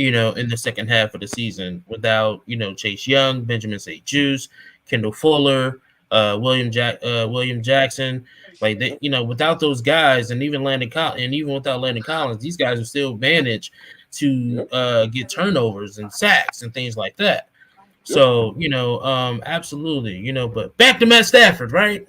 I try to get off of Matt Stafford anytime I can. But to be honest, it wasn't all Matt Stafford, right? It was them calling OBJ was like, "Hey, my friend, listen. I know you had a little bit of trouble in your career. I know you had some troubles since Cleveland. I know you had troubles in New York. But hey, I want you to come to LA, okay? I want you to play. I want you to be Matt Stafford's wide receiver. I want you to play. I want you to mirror Cooper Kupp. I want you to be a part of something great." And they signed OBJ, right? They brought OBJ in. And let me tell you, I didn't think OBJ was going to bounce back the way he bounced back. And I think him being in LA,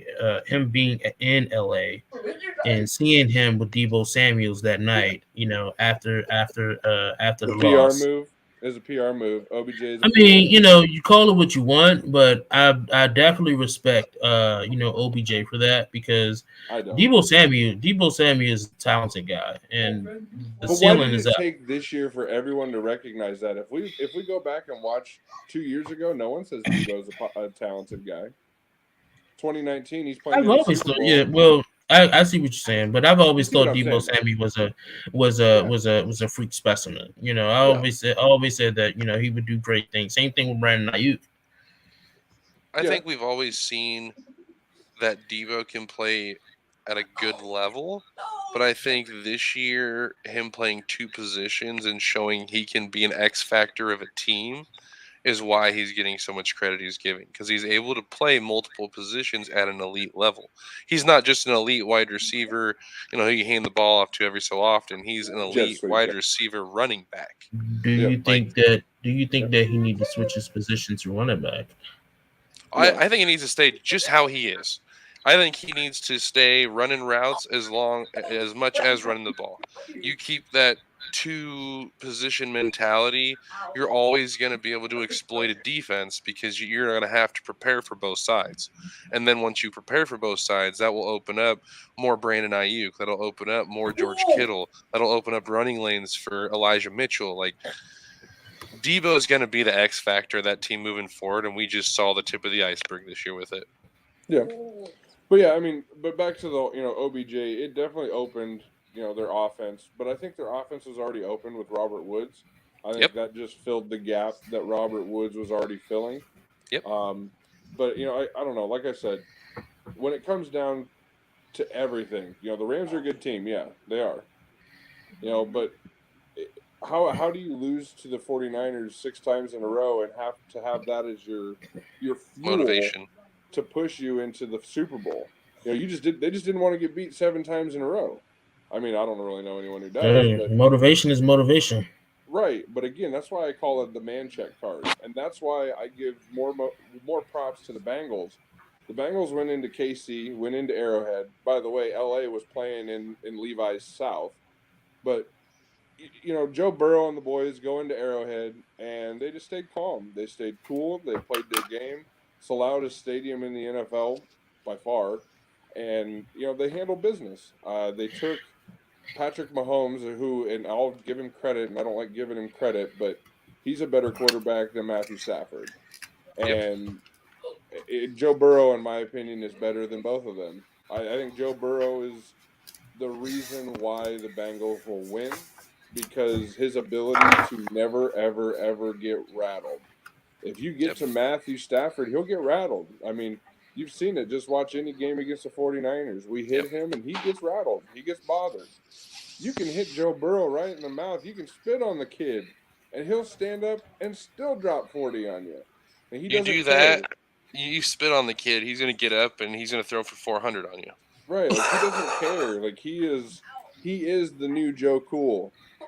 Period. Time to pass the baton. It's funny that you say that, right? Funny that you say that. Condor here was just saying this earlier. You see it. It's just press conferences. Dude, that kid's got so much swag. Yes. I love it. Yes. Come on. They're asking him if he's wearing fake diamonds, for Christ's sake. Don't waste this man's time. Yep. So here's my key to victories for the Bengals, right? first thing first, you have to protect Joe Burrow with the first down play action throws, right? We've seen that Joe Burrow, Joe Burrow is phenomenal when doing these play actions. He was sacked 9 times in the divisional round win over the Titans, and then the Chiefs defense produced a pressure rate of 30% against Cincinnati in the AFC Championship. So it's you have to protect Joe Burrow, and then the Chiefs only got 1 sack though. That's true, but they still produced a pressure rate. You know what I'm saying? Pressure is pressure, right? It is. But you don't have this is not the Chiefs defense. This is Aaron Donald, Von Miller, Leonard Floyd, and Greg Gaines, and that Rams defense coming after you. You have to find some type of protection when you're doing these play action plays. Okay. So I think Zach Taylor would make the necessary adjustments to make sure, whether if you got to do a jumbo package or however you got to do this, you have to protect Joe Burrow in this game. Burrow has completed 68% of his throws under center play action, right? And averaging more than 10 yards per attempt, including the playoffs. So, that's one of the things that you do have to look at. Yep. Another key to the victory is you have to answer the coverage with this Rams empty sets. When the Rams go empty sets, it's a wrap for any defense as we've seen it, a lot in the regular season and the playoffs. You allow these guys to get into empty sets, you have to find some type of solution for coverage when they're in those empty sets, because it's either going to be Cooper Kupp or OBJ. It's either going to be one of those guys, and the wild card wide receiver, Van Jefferson. So you have to find out what are you going to do with these empty sets. You have to figure out how to utilize Trey Hendrickson and Sam Hubbard. My last key victory is using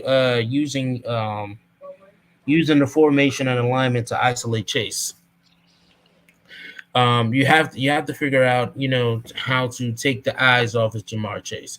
Jalen Ramsey will be there locked in coverage, and they will be trying to double team Jamar Chase. So you have to figure out what can you do, what formations and what alignments that you can use to take the eyes off of Jamar Chase. Whether he's running some empty sets, or when you're doing these motions, and things like that, you have to figure out a way, because regardless of how you look at it, Joe Burrow and Jamar Chase has a chemistry I've never seen with a wide receiver and a quarterback since Tom Brady and Wes Welker.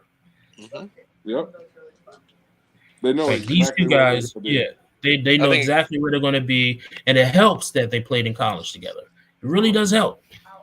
I think we can add into that conversation. I think they remind me, and this is a crazy one, but I think they remind me of an early Rodgers Adams. Maybe if we look back, it could be maybe an early Montana Rice connection. Yeah, but these guys have the advantage, right? Because they played with each other in college. Yep. They played with each other in college. So they have the bigger advantage. They have a better advantage with Tua and Jalen Waddle. They have a better advantage, right? But Jalen Waddle and Tua can be great. Oh, yeah. No doubt. We've seen similar connection there in bits and pieces, with Miami, with Jalen Waddle, with him getting more rotation as the season progressed. You don't get 104, 106 catches in a season. You don't get that without that connection. Absolutely. So, honestly, I think that, this is what coaches need to do. When you bring in these wide receivers, you need to figure out who their quarterback is.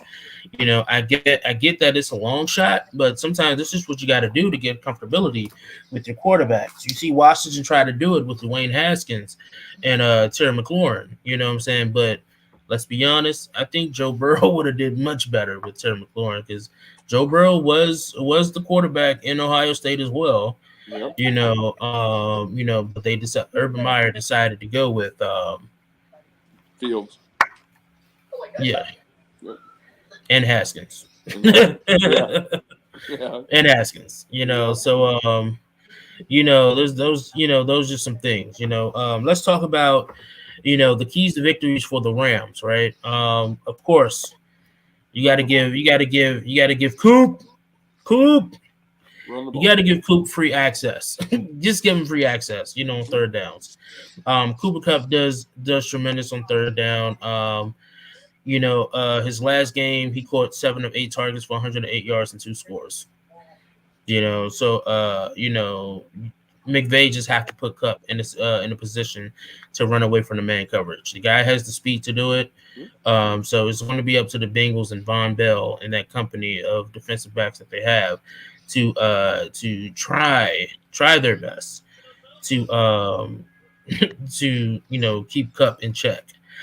On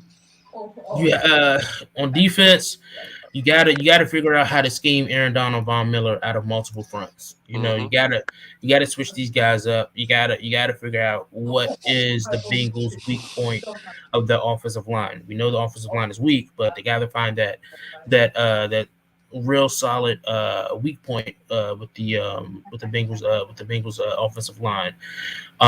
They can definitely create a lot of conflict for the Bengals protection scheme on Sunday. Out of what their 5-man front or surface, their 5-man front or their surface, where LA has been playing 3 deep or 3 under zone coverage, and pretty much that we've all seen it. That's where Raheem Morris does well, when it's Von Miller and Aaron Donald getting pressure.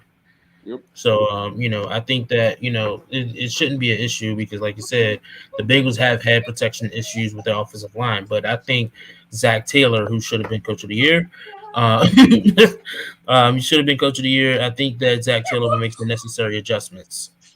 I think keys to victory for both offenses. I think both defenses are going to be fine. I really do. I think they'll be okay. They'll play in their, within themselves. The key to the Rams is Sony Michel and Cam Akers. If you can get Sony Michel and Cam Akers rolling, then you start to open up the OBJ Cooper Kupp ability to do what they do. I'm glad you actually touched on that because that's the next key point that I have written down here, is that you gotta have some type of receiver influence in the run game, right? Yep.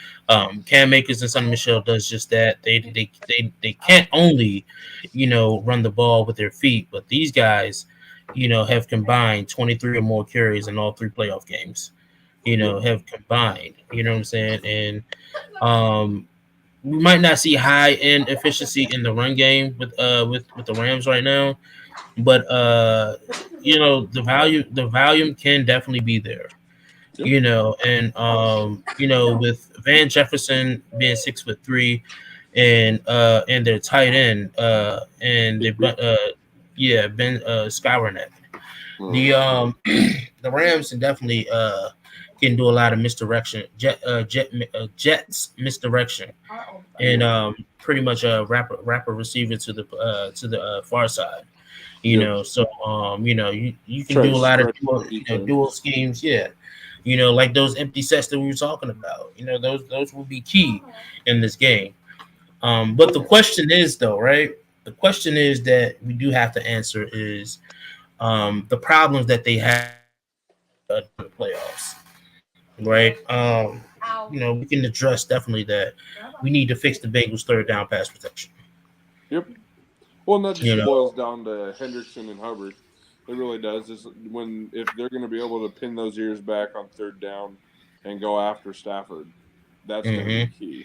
I think that I watched Trey Hendrickson work himself around Trent Williams multiple times in the game that we played the Bengals. So I think Whitworth, again, I think Trent Williams is the best left tackle. I think Whitworth is definitely top 3, and Hendrickson can find his way around any tackle in the NFL.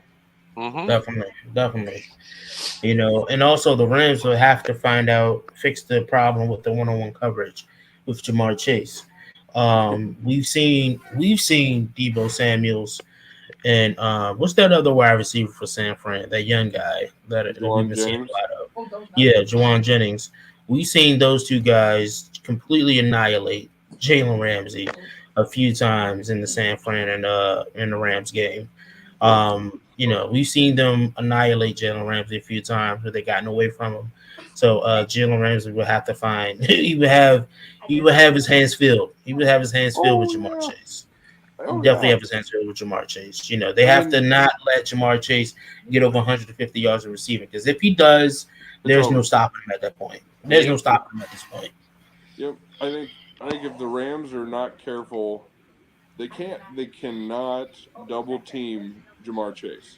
Someone has to be ready for a one-on-one matchup all game long. If you start to rotate coverage, you're just going to open the door for Higgins and Boyd.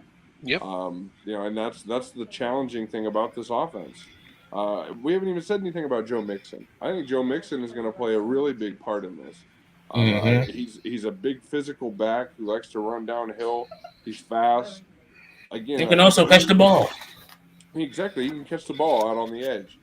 This is going to be a tough matchup because, again, this is an offense that stretches defenses, not necessarily end zone to end zone, but sideline to sideline. They use all 53 yards across that field to make you work, and that's going to be the challenging thing, I think, for this Rams defense. Yes, definitely. Look, man, I'm very excited for this Super Bowl. As I know you guys are. This is a Super Bowl that is a must see. This is a Super Bowl that we all and the halftime show goes without being said. The lineup for the halftime show is going to be crazy. But before we leave, I do have a question for you guys. What is your guys' go-to Super Bowl meal? You got me. Honestly, big old burrito.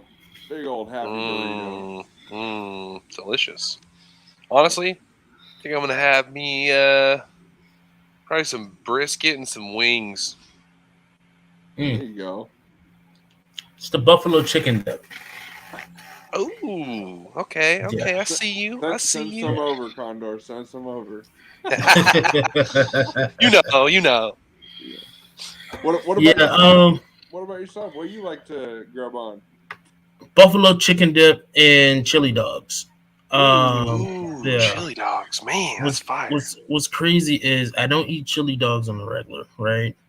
But it's just something about a Super Bowl which screams out chili dogs with green onions and sauerkraut, the whole 9 yards. You know what I'm saying? So, my mouth waters. It's time to so it's definitely. But buffalo chicken dip, I love buffalo chicken dip. My sister-in-law, she makes some of the best buffalo chicken dip I can't even begin to explain. And I'm definitely going to ask her something when I get off here if she can make me a nice bowl of it. You know what I'm saying? Yep. So also, I'm going to be cooking actually a big dinner. It is Valentine's Day weekend, so I am going to be cooking a big dinner for the missus, of course. But definitely like my Super Bowl meal is pretty much a Coors Light, nice Coors Light, and some buffalo chicken dip and some Coney Island dogs. There you go. Sounds good. Sounds like a plan. And you know what would top it off perfectly, my man? A Joe Burrow chip. Oh. This is Joe Burrow chip. I would definitely. Joey B. Yeah. You know what's crazy? Is that if this kid wins the Super Bowl, right? He breaks the mold for what everybody says. He breaks the mold because he's the first quarterback ever and first-round pick to take his team to the title game, by what, year 2? Yeah. But only really have about a year of physical football play in the NFL due to his ACL. Which shows you how much mentally he's been able to prepare. If we think about before he was drafted, the Bengals had basically informed him way ahead of time that he was drafted, and he was studying the playbook before he was even drafted. Right, and we talked about this, right? I was actually talking with my buddy of mine, and he said that. I mean, seeing Joe Burrow in the Super Bowl and possibly winning. This isn't the first time that we've seen this. I'm like, but it has. This is the first time that we've seen a guy. This is the first time we've seen any quarterback get injured, and then the following year take his team to the Super Bowl. And he was like, well, Peyton Manning did it.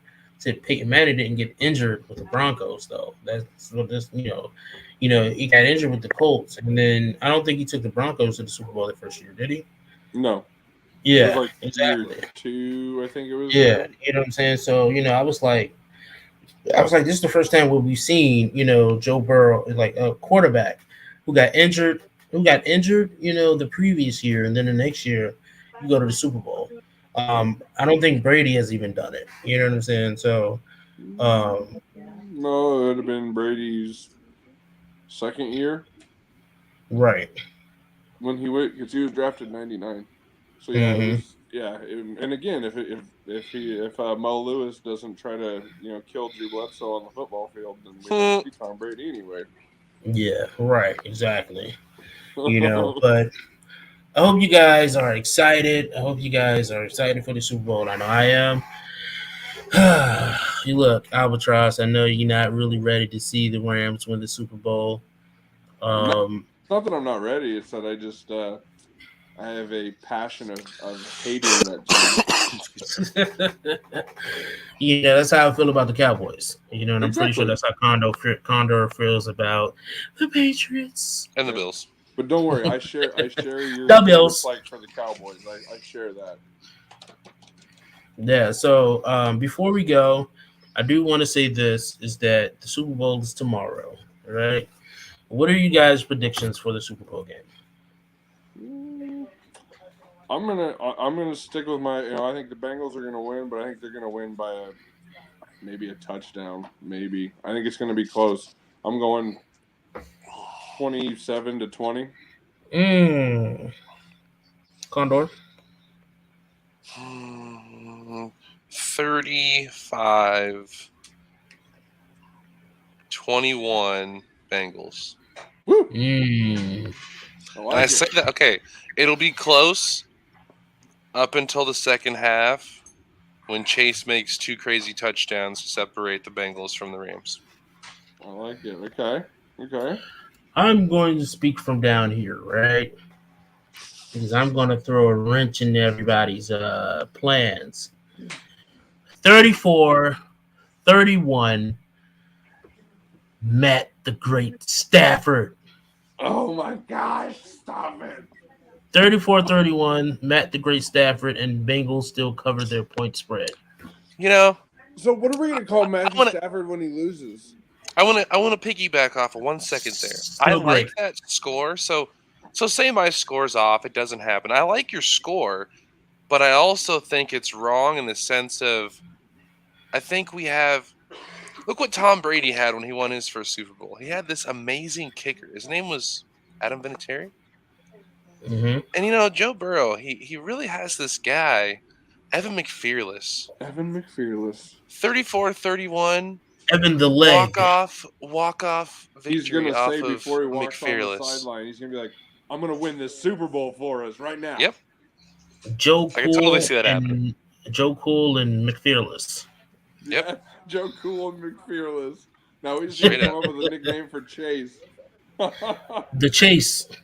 I mean, it don't get no better than the Chase, The Chase, McFearless, and Joe Cool. Yep. Jackpot Joe's coming for that title, buddy. I'm telling you. He is. Good old Jackpot. Jackpot Joe. Smoking Joe. No, it's going to be a good game. I really do. No matter what, I think we're going to have Matt the Great Stafford. Matt the Great Stafford. Is going to throw some picks tomorrow like the Detroit days? So let me ask you this. Matt Stafford wins the Super Bowl. Does he get considered in the Hall of Fame? I think he's already. I mean, if we're talking about Phillip Rivers being a Hall of Fame quarterback, I think we need to talk about Matthew Stafford being a Hall of Fame quarterback, regardless of a football Super Bowl. Does it solidify his consideration. Well, yeah. If Rams win tomorrow, he's solidified as a Hall of Famer. But in my opinion, I think he's already solidified. I mean, he was the start of those early years of people throwing for 5,000 yards plus. So, I mean, like I said, I give the guy credit. I was tooting the Matthew Stafford horn when he was in Detroit, but no one wanted to listen to that one. But then, but again, he's a good quarterback. Just like I say to my brother all the time, you can take Stafford out of Detroit, but you can't take Detroit out of Stafford. So it'll peek its head out. He'll throw a couple picks here and here, in the game. You like pick here, pick there. Well, 34-31, met the great Stafford. OBJ 3 touchdowns. It's gonna be great. I love it. Joe Burrow and the Bengals. They're pulling out that dub, first one for their franchise. This is exciting. I haven't been this excited for the Super Bowl in a while, to be honest with you. I got sick and tired of seeing Brady and Mahomes and Aaron Rodgers and those guys who's definitely deserving of being in the Super Bowl. But I got tired of seeing Tom Brady in the Super Bowl. Got tired of seeing Patrick Mahomes. I am so glad to see guys who never been to the Super Bowl a day in their life. Yep. Met the great Stafford and smoking Joe Burrow. Yep. I think we should just enjoy the moment. Enjoy having Joe Burrow there, Matthew Stafford. Just enjoy the 4 quarters and hopefully have a good football game, honestly. Absolutely. Well, folks, we are at the end of the wraps here. We appreciate you guys for tuning in. Always remember that this podcast is brought to you by Velocity Sports.